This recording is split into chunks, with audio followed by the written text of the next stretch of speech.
Yeah, so essentially today's session was match sim, about 45 minutes worth. Really good intensity. Obviously, we had a contact session the other day. The players did pull up a bit sore off that one, but they had a couple of days to recover, so they cracked in again today. And no doubt there'll be some sore bodies, but it's probably pretty important that we get that sort of session out. So is that basically a full-on no-holds-barred sort of game? Yeah, I mean it wasn't. We didn't have umpires, and we were playing against yourself, but there was enough physicality that you felt as though it was a good stepping stone towards what's coming in a couple of weeks. What did you see in terms of personnel? I think what was really pleasing was the condition that the players are in. So obviously when they're away for a period of time, left to their own devices, obviously with a program in place, but their physical condition was really impressive, and just the level of communication and awareness of game plan and game structure. When you have that break, it can sometimes, as a coach, you think, well, are they going to be sharp in that area? But across the board, there was it was really good. High level of communication, high level of compliance to various structural elements, and overall, pretty good session. About 4 of them to go then, or 3 or 4 of those contact sessions.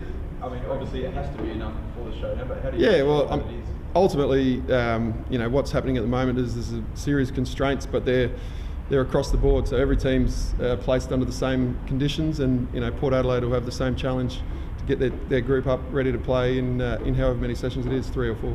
Did every player take part today? Yeah, I think we had a pretty much full complement. Yeah, so I guess that's one of the positives of having an extended break, is that the list has had an opportunity to sort out any small issues, and people that have got to take calls can take calls at home. It's good. You talk about the soreness that a few boys have had, and I'm sure they'll have it for a couple of weeks now because they've done this for so long. Given that there is only 3 more contact sessions for round 1, do you envisage that there'll be some pretty heavy recovery sort of post-matches for the first few rounds, like more than they would usually have to go through? Yeah, well, I think obviously it's been a moving feast, but at one point obviously we were talking about quick turnarounds in games, and so our high performance team has been thorough in sort of exploring all the options to get that recovery thing done well. But now that we've got essentially 6 and 7 day breaks between our first 3 games, yes, we'll have the normal protocols, but I don't envisage that being a huge issue, even though they've had this break. What does recovery look like for modern day football, even after just the training session? Yes. What have they got the next couple of weeks? Well, unfortunately, no one's debunked ice baths yet, so they're still jumping in the ice. A lot of it is actually around their sleep, their nutrition, making sure they actually are active. So you hear the word recovery and it sounds pleasant, but in a lot of cases it's actually getting going again relatively quickly, and but obviously not at the intensity that they train today. So do they sort of have to treat these limited contact sessions, the days after, they sort of have to treat it as game time recovery for the next couple of weeks, given where they've come from? Yeah, I mean it's a big emphasis on that, and that's being highlighted to the players. But as I said, once again, they've managed their off-season period really well.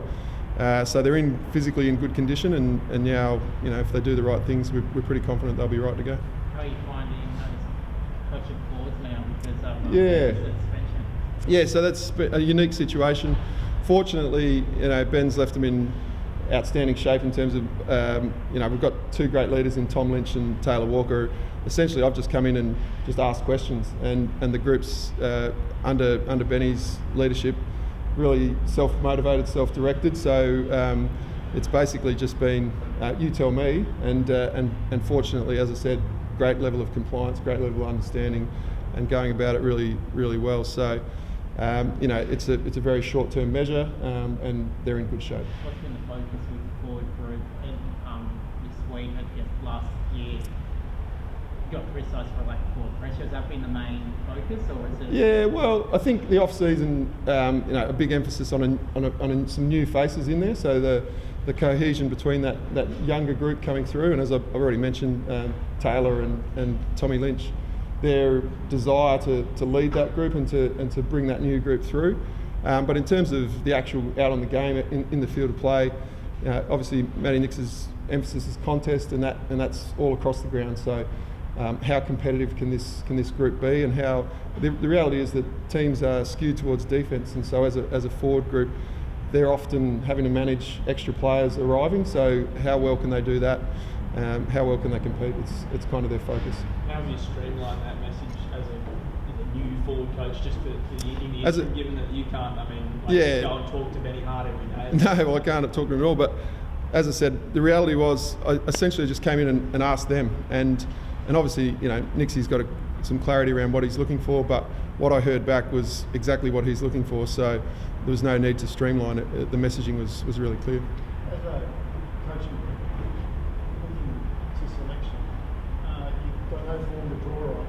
You've got essentially no internal trials or whatever to go on. So do you just punt on what you think with a gut feel most of this? Well, I think there was a body of work leading into the official pre-season, into round one, and then there was round one, and now they've had this period to come back in really good condition. The pleasing thing, as I said, is they have come back in really good condition. But those sessions today form part of selection, absolutely, because that's what you're working on. And historically, training form will translate to game performance as well. So those sessions are designed to look a lot like a football game does, and therefore, if you can execute and perform well in that type of session, then you deserve selection. So that'll look after itself. And I think you touched on it, that Tom Duday, Jordan Bellucci, they were sort of injury clouds, but there's no one really in doubt other than that. No, I think we're pretty clean bill of health. These sessions may cause some issues, but thus far we've been fortunate, and we've got a couple of weeks, and we should have a relatively full list to pick from. Yeah, everyone okay today? Yeah, I believe so. Yeah, I don't think there was anything. How was Jordan?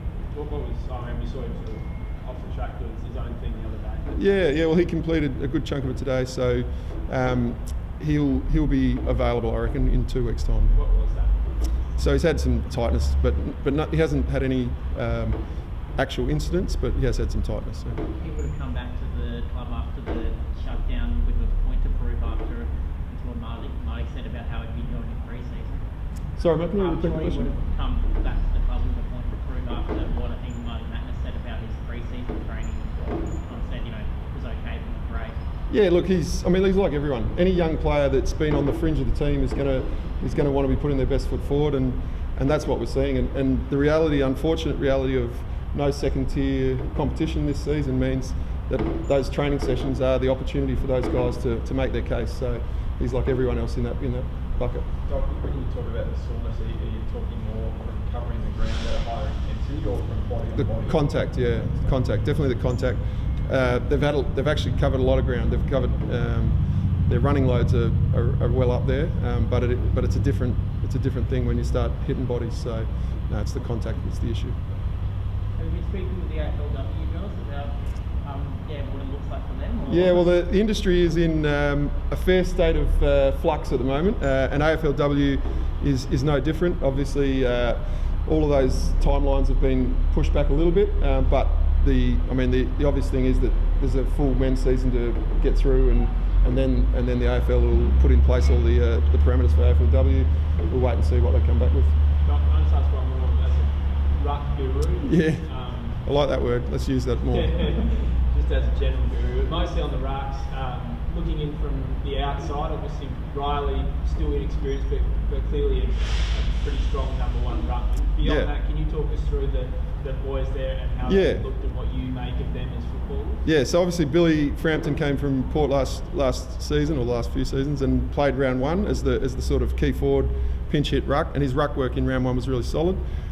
Kieran Strawn came over last year as a developing ruck, competed really well today actually in that session, and he's progressing really well. And then Elliot Himmelberg's probably the other one who's played the key forward ruck pinch hit sort of role, but his ruck craft's actually really solid, and he's starting to get the frame size where he's can compete against the genuine rucks as well. So we've got some options there.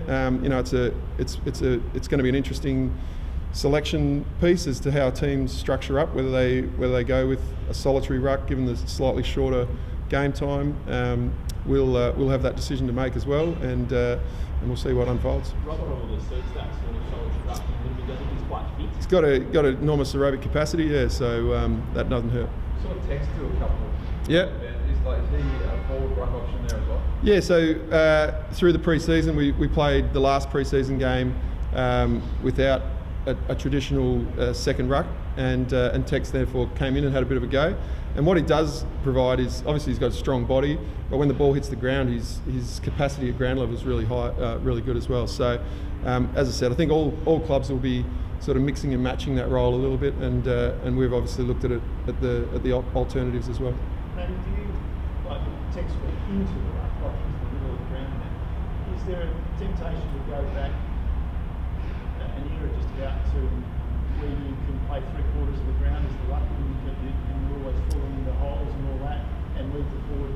Yeah, so I guess what you're sort of suggesting is that the ruck stays out on the ground but doesn't cover quite as much ground. Yeah, so once again another scenario that you'd sort of play out, and it probably depends on your selection. If you've got two genuine legitimate rucks, then probably let them play the full ground. If you've only got one, then yeah, you might look at how you carve up the field.